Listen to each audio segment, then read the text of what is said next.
Ojos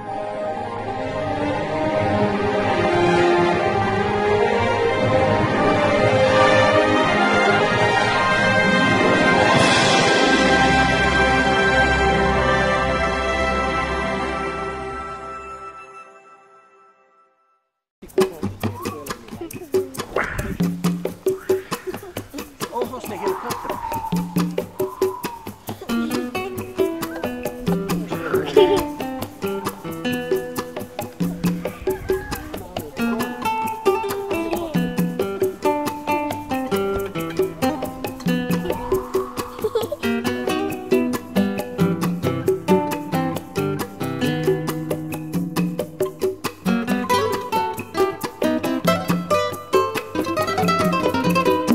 Welcome to Aldea Nueva, a small Chorti Maya village perched precariously on this mountaintop, miles from Copan Ruinas.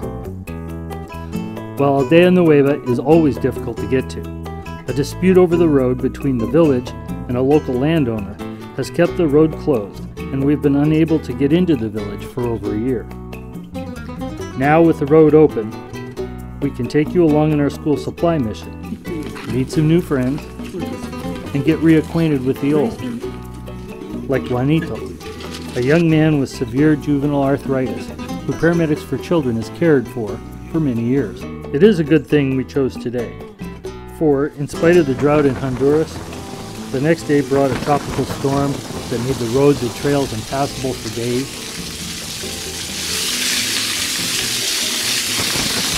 and wasted much of the valuable topsoil washed down the river.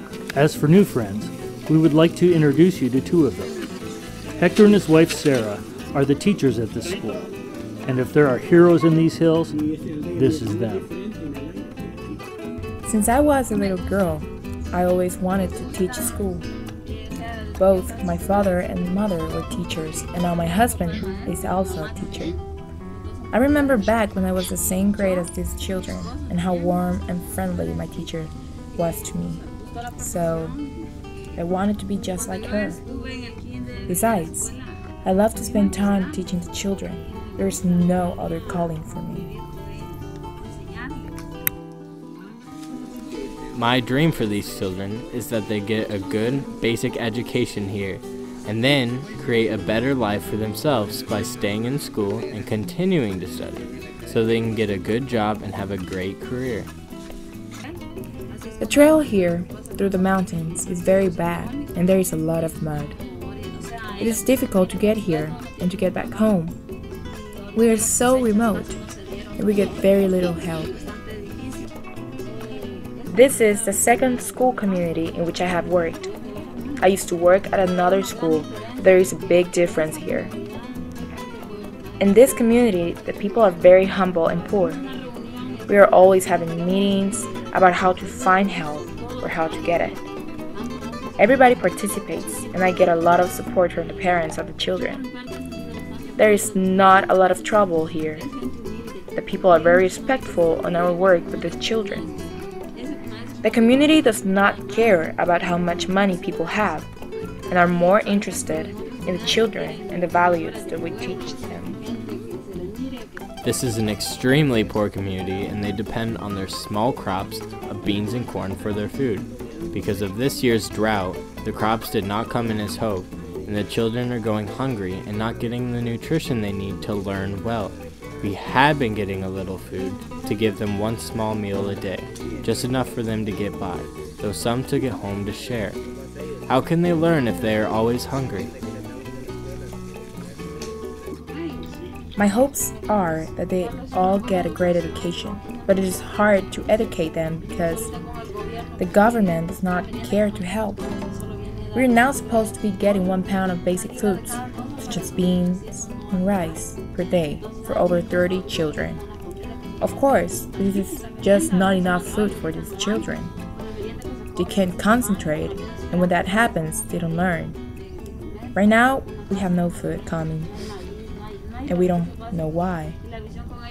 It is very disappointing, and it breaks my heart when a child comes to me saying that they are hungry and I have no food for them. For many of the children, this is all we have to eat, so when they come back the next day for school, they're so hungry that they cannot concentrate. It is a serious problem. As if isolation, extreme poverty, drought, and unemployment weren't challenges enough for Hector and Sarah, there is this.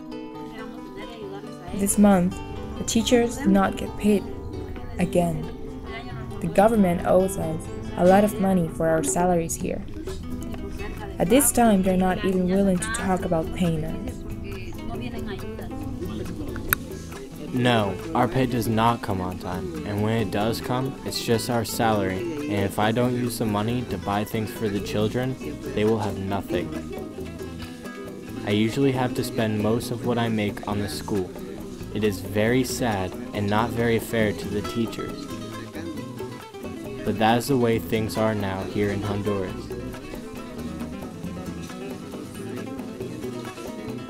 It has now been for months since we have been paid. The relationship between the government and the teachers is not very good. There's a lot of discrimination, and what they pay us is not enough for us to get the job done. Also, the supplies we need never come. All of the families here have no money, no work, and no salary. All the people have to count on these days are from crops in the fields, and this year the crops were very bad. Most of the time, we have nothing for the children. No backpacks, no basic supplies, or a writing board for the children. We need so much that we just don't have. Here in this class, many of the children do not have shoes, and when they get sick, there is no medicine. We always need pens, pencils, and paper for the children, and a blackboard to teach with. We need to paint the school too. It not only looks terrible, but the paint is old and flaking away, and it is unhealthy for the children. Thanks to the notebooks and school supplies you brought to us, the children can now draw, read, and write. Before that, we have to make the notebooks from used sheets of paper and staple them together. The work here is difficult. There's just one teacher for grades 1 through 6, and I have many children to work with. But I still do it because these children must have a good education. The children deserve it. Yes, I have had moments when I thought I should give up, but no, I can't bring myself to that. Because I ask myself, if I leave, who will help these children? It makes me very sad. The children are so needy, and only the coldest of hearts could turn away. That is not me. Back last July, in the middle of the school year, I really thought about leaving, but I just couldn't do it. Despite all this, after the rains, when we brought a whiteboard to the school on their day off, we found Sarah and Hector there to receive it and walked the village with them.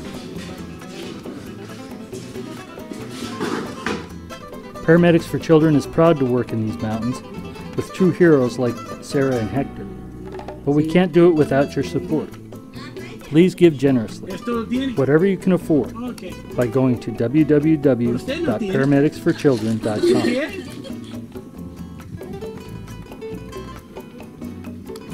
And perhaps the next time you can walk with us as we stroll down Main Street.